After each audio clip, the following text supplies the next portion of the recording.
La trampa del like, alienación digital, Karl Marx y Kafka. Bienvenidos a esta explicación. Hoy vamos a iniciar un viaje intelectual que de verdad es absolutamente fascinante. Nuestro objetivo es desentrañar cómo las estructuras digitales, los algoritmos y esa conectividad permanente en la que vivimos están moldeando el comportamiento moderno y, ojo a esto, las bases mismas del derecho. Para los que os estáis formando como futuros juristas, es vital entender que la ley ya no solo opera en los tribunales de toda la vida, ahora se enfrenta a un escenario virtual inmenso y es un terreno bastante complejo. A ver, vamos a sumergirnos directamente en esto con una imagen muy potente. En su asombroso cuento, El artista del hambre, el inigualable Franz Kafka, retrata a un hombre que depende por completo de la mirada de un público que lo observa, impasible, dentro de una jaula. Es una existencia que, literalmente, solo tiene sentido si alguien más está mirando. Resulta un poco escalofriante pensar que hoy en día esa jaula sigue existiendo para todos nosotros. Solo que ahora, en pleno siglo XXI, esa jaula tiene forma de pantalla. Y claro, esto nos lleva a la pregunta del millón.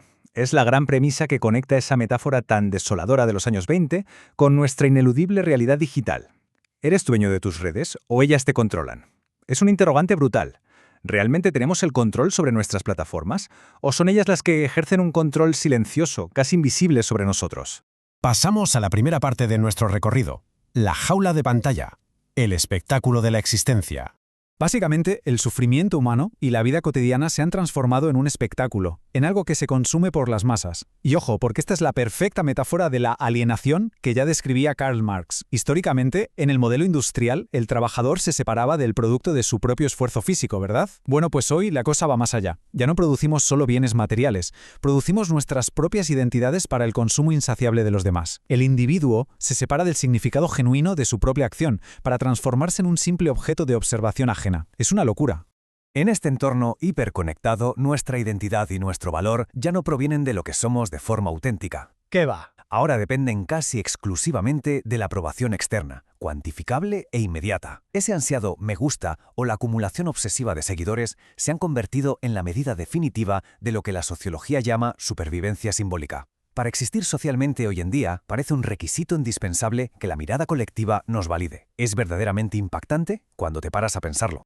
Lo que nos lleva directamente al siguiente punto: el control social invisible, la masa como juez. Tradicionalmente, cuando pensamos en control, nos imaginamos leyes estrictas o policías en la calle, pero la multitud digital castiga sin levantar un dedo, sin ninguna fuerza física.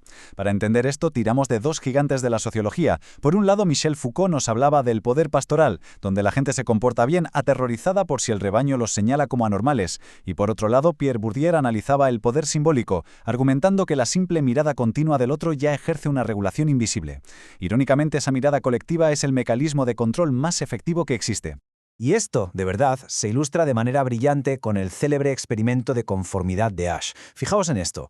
Aunque el experimento consistía en tareas visuales súper simples, demostró empíricamente cómo individuos totalmente racionales deciden abandonar su propia razón crítica. Y lo hacen a propósito. Estaban dispuestos a dar respuestas incorrectas, sabiendo perfectamente que estaban mal, única y exclusivamente para ceder a la presión del grupo y evitar desentonar. Increíble, ¿no?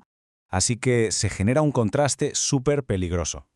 A un lado tenemos la razón crítica individual, ya sabéis, el pilar de cualquier orden jurídico, que exige pausa, análisis y la presunción de inocencia. Pero al otro lado tenemos la verdad colectiva viral. En ese océano infinito de las redes, el sujeto individual simplemente se disuelve. Son las emociones virales las que acaban fabricando certezas inamovibles, aplastando el pensamiento crítico y exigiendo resoluciones instantáneas. Y esto nos obliga a ver qué pasa en el mundo real. Pasamos a cuando la viralidad legisla el derecho frente a la pantalla. Toda esta realidad virtual está obligando al sistema jurídico a adaptarse a una velocidad de vértigo. Para anclar todo esto en un hecho muy concreto, pongamos de ejemplo la Ley 1636 de Bolivia. Esta normativa es el ejemplo perfecto de cómo el Estado se ve forzado a meterse de lleno en esta inmensa jaula digital para regular y proteger a la ciudadanía, especialmente a los menores, claro, contra la violencia digital y el ciberacoso. El entorno digital se ha convertido, a la fuerza, en un nuevo escenario de producción normativa. Y la forma en que surgen estas legislaciones sigue unos pasos muy marcados. Es casi una receta sociológica. Paso 1.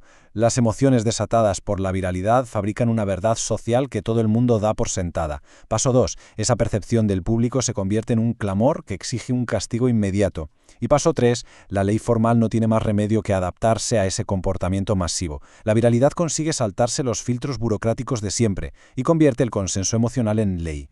Bueno, y llegamos ya a la recta final, el rol del jurista, recuperando la libertad individual. Como futuros juristas, los que os dedicáis al mundo del derecho, tenéis hoy por delante una misión verdaderamente titánica: preservar la racionalidad y la objetividad frente a esa presión castigadora de las masas digitales. Es, literalmente, la defensa de la razón humana frente al algoritmo. Así que os invito a reflexionar y a llevaros este pensamiento mucho más allá de la pantalla del móvil. ¿De qué manera esta dependencia de la validación externa afecta nuestra libertad individual dentro del sistema social? Os dejo este desafío intelectual sobre la mesa. Os leo en los comentarios.